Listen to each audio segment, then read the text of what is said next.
terlebih dahulu. Himanjaya, Reva. Hadir Pak. Wahyu. Hadir Pak. Saiman Zenato. Hadir Pak. Yang memimpin kita dalam doa. Saya Pak. Ya, silakan. Mari. Baik teman-teman, sebelum kita memulaikan pembelajaran kita, mari kita bersatu dalam doa. Tuhan adalah Bapa kami yang berkata di dalam kerajaan surga. Terima kasih Tuhan dari kata sempurna dan namamu. Terpuji namamu Tuhan Yesus sekarang sampai selama-lamanya. Amin. Ya. Tepuk tangan untuk si Adek. Baik Bapak, sebelum kita memulaikan, maka saya lihat suasananya sudah vakum ya. Maka dari itu kita coba melakukan dulu ice breaking. Ya.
Bagaimanakah ketiga teknologi ini dapat bekerja menyelesaikan masalah? Sudah? Sudah. Komputer itu juga menyelesaikan masalah manusia. Komputer robot itu juga apa fungsinya?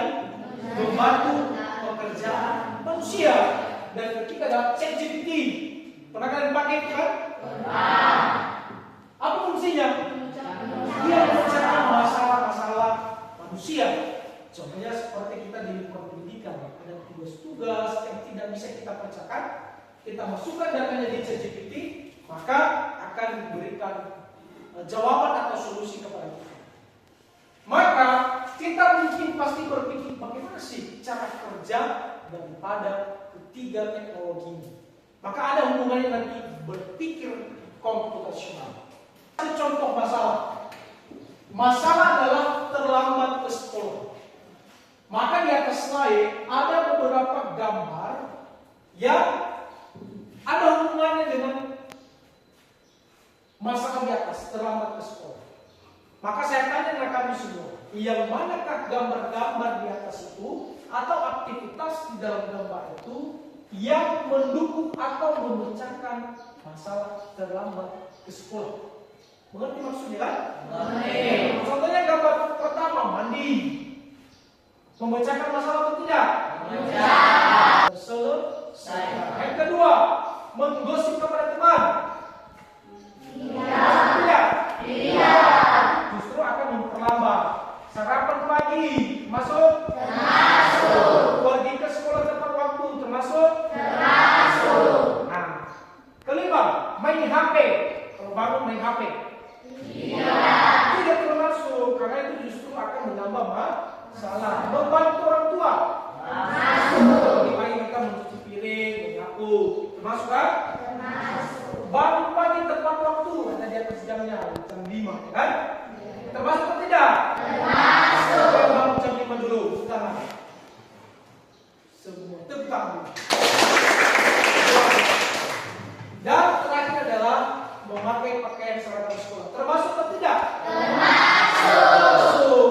Jadi itu adalah cara-cara kita berpikir untuk memecahkan masalah seperti contoh di atas. Materi kita hari ini adalah berpikir komputasional. Bagaimana kita memecahkan masalah dalam kehidupan kita sehari-hari dengan menerapkan konsep berpikir komputasional. Karena semua teknologi, apapun jenis teknologinya, seperti yang sudah kita lihat tadi, ada 3 contoh itu, maka itu menerapkan konsep berpikir komputasional. Bagaimana caranya? Itu yang kita pelajari. Yang pertama adalah memahami konsep berpikir komputasional, dan yang kedua adalah menerapkan strategi atau pendekatan berpikir komputasional dalam memecahkan masalah sederhana dalam kehidupan kita sehari-hari. Berpikir komputasional adalah proses berpikir untuk menyelesaikan masalah dengan efektif dan efisien. Dalam ilmu komputer, proses berpikir ini dilakukan sebelum mulai menulis coding atau pemrograman. Jika sudah direncanakan dengan baik, maka coding yang ditulis akan sesuai dengan kebutuhan dan dapat diselesaikan dengan cepat dan tepat. Masih banyak nih masalah yang lebih kompleks, seperti misalnya mengatur keuangan bulanan, apa yang harus dilakukan kalau kamu tersesat di tempat baru, hingga memilih jurusan dan karir.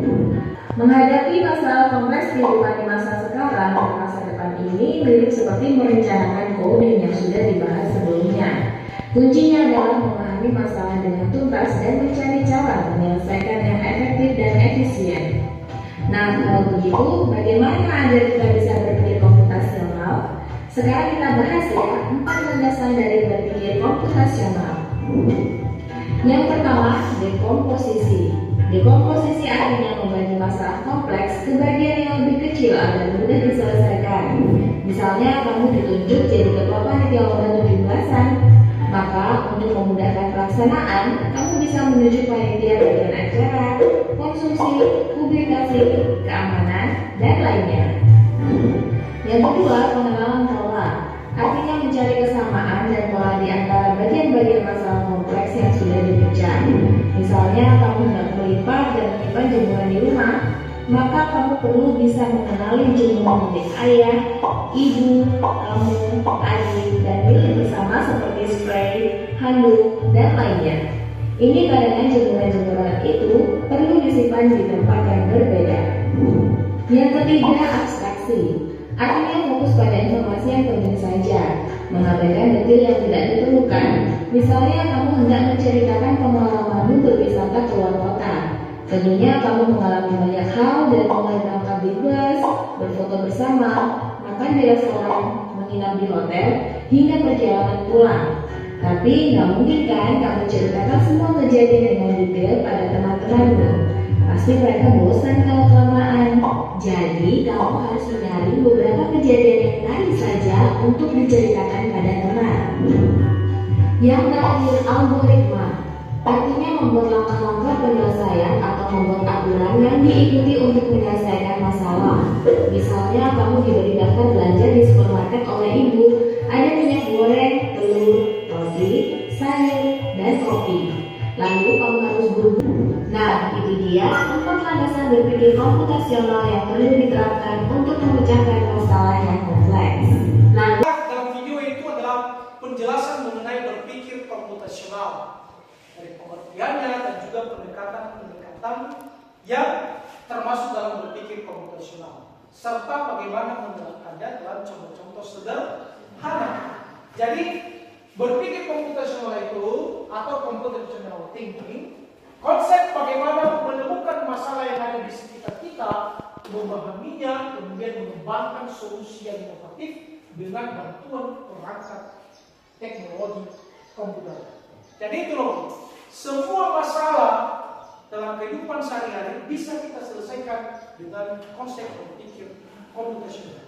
Bukan hanya teknologi saja, tetapi kita juga sebagai manusia bisa juga menerapkannya. Berikut ini ada 4 tadi dibilang ya, pendekatan. Ini rangkuman.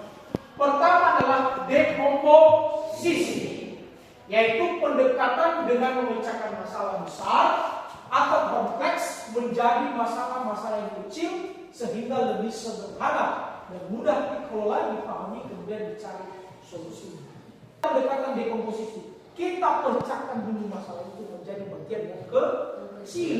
Contohnya tadi di video itu, contohnya kita diutus untuk menjadi ketua panitia daripada 17-an. Maka itu kan masalah besar. Bagaimana ya kita harus bagaimana kita harus menyusun kegiatan di 17-an. Maka kita sederhanakan. Yang kita lakukan adalah kita memilih koordinator setiap kegiatan, sebenarnya acara, kegiatan, konsumsi. Apa yang kedua? Pengenalan pola. Apa itu pengenalan pola? Teknik yang mencoba untuk melihat kesamaan pola-pola atau karakteristik tertentu dari permasalahan. Jadi memecahkan masalah itu kita menentukan atau mengenal daripada karakteristik daripada masalah. Bola-bola tersebut memiliki ukuran yang berbeda. Jelas? Jelas. Warna berbeda. Jelas? Jelas. Dan bahan yang berbeda. Beda. Abstraksi. Apa tadi abstraksinya? Teknik menemukan informasi yang penting dan informasi yang tidak relevan, kemudian berfokus pada informasi yang penting dan berguna, serta mengabaikan detail-detail yang tidak suasananya, ya kan? Apalagi bagaimana kejadian, apalagi di abstraksi ini, kalau contohnya kita mau mencari motor yang hilang, apa yang penting? Iya, siapa pemiliknya, ya kan? Apalagi? Lokasinya, misalkan suara. Lokasinya di mana? 3. Apalagi? Waktu kejadian. Apalagi? Warnanya, ya kan? Bentuknya seperti apa? Apalagi? Mereknya.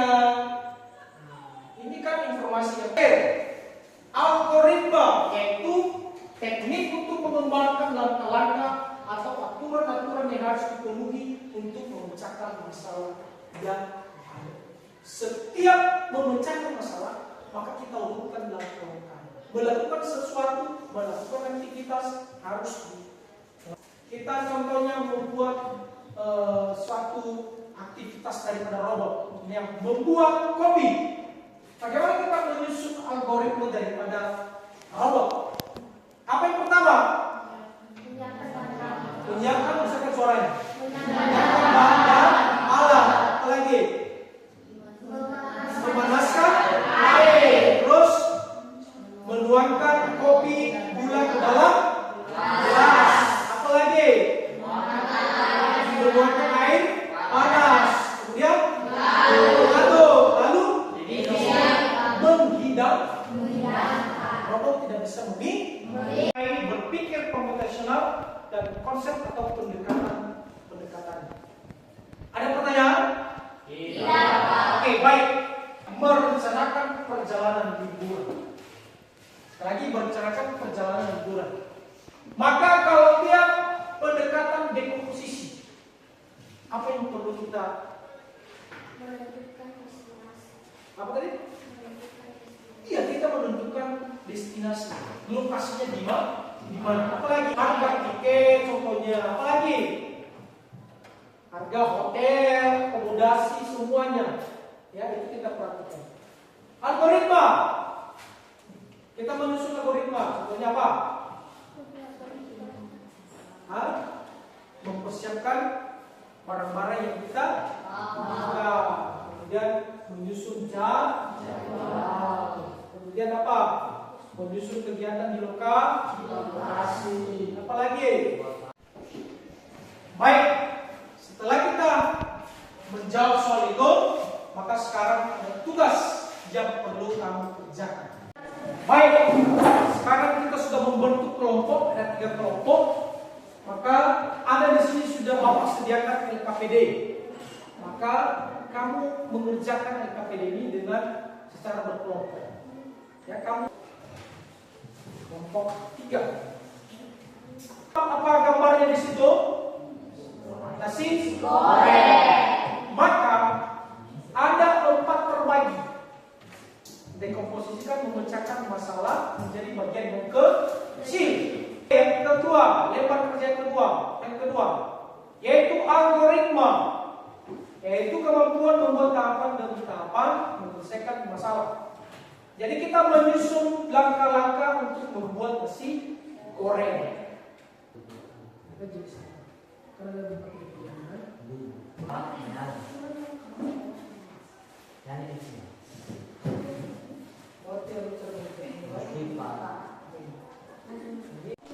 Baik, rekan-rekan semua, bagaimana tugasnya, sudah siap? Baik, masing-masing kelompok akan mempresentasikan atau menyampaikan hasil diskusi daripada kelompok. Baik, terima kasih yang telah diberikan kepada kelompok kami untuk menyampaikan hasil diskusi kelompok. Kami di sini terdapat gambar nasi goreng dan terdapat alasan kecil dalam proses pembuatannya. Yang pertama adalah alat gambar wajan, yaitu sebagai alat, lalu bumbu seperti nasi, telur, minyak, goreng, sayur, lalu yang ketiga bumbu seperti bagaimana cara untuk memasaknya. Yang pertama adalah kita mulai, lalu setelah itu memanaskan minyak, lalu menumis bumbu, memasukkan nasi ke wajan. Terima kasih kesempatan untuk kelompok kami. Kami akan mempresentasikan hasil kelompok kami, yaitu cara memasak nasi goreng dengan berpikir komputasional, pengenalan dengan pola yang untuk memasaknya, yaitu dimulai dengan memanaskan minyak, menumis bumbu, masukkan nasi ke wajan, angkat nasi dan bumbu sambil merata, angkat nasi dan siap dihidangkan dan selesai. Oke, berikan kebetulan kelompok 1. Baik, silakan kerja. Ini adalah membuat nasi goreng dan ada bahan-bahan, alat dan bahan. Yang pertama apa? Alat atau bahan? Alat. Yang kedua? Bahannya. Ketiga? Bumbu. Keempat? Prosedurnya. Pertama apa? Yang kedua? Panaskan minyak. Kita panaskan minyak terlebih dahulu. Dan bumbu sampai merata. Keenam, angkat nasi yang siap dihidangkan. 7, selesai. Betul semua?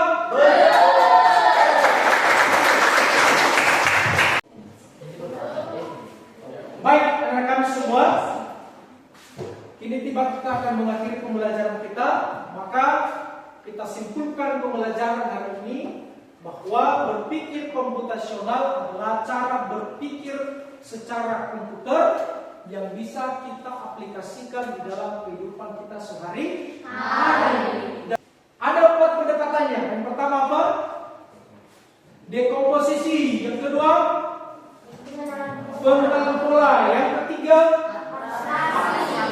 yang keempat adalah Bapak berharap supaya kamu bisa memahami dan juga bisa menyimak dan menerapkan pendekatan-pendekatan ini dalam kehidupan sehari-hari.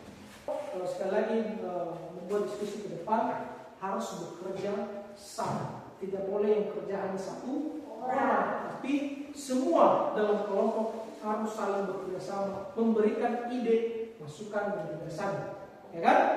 Dan tertib dalam membuat diskusi kelompok. Baik, itu saja pembelajaran kita hari ini. Dan tugas di rumah adalah cari satu masalah di rumah dan silakan pecahkan masalah tersebut dengan konsep berpikir komputasional. Oke, kita akhiri pembelajaran kita dan siapa yang berdoa? Silakan. Oke, Iman Jaya. Ya Tuhan, sementara kami telah berpisah-pisah, Engkau tolong kami. Ya Tuhan, hanya inilah doa nama yang tidak sempurna, sempurna kaya dalam nama. Terpujian nama ya Tuhan dan secara selama-lamanya. Amin. Baik, terima kasih teman Jaya. Demikian saja pertemuan kita dan silakan belajar di rumah. Selamat pagi semua.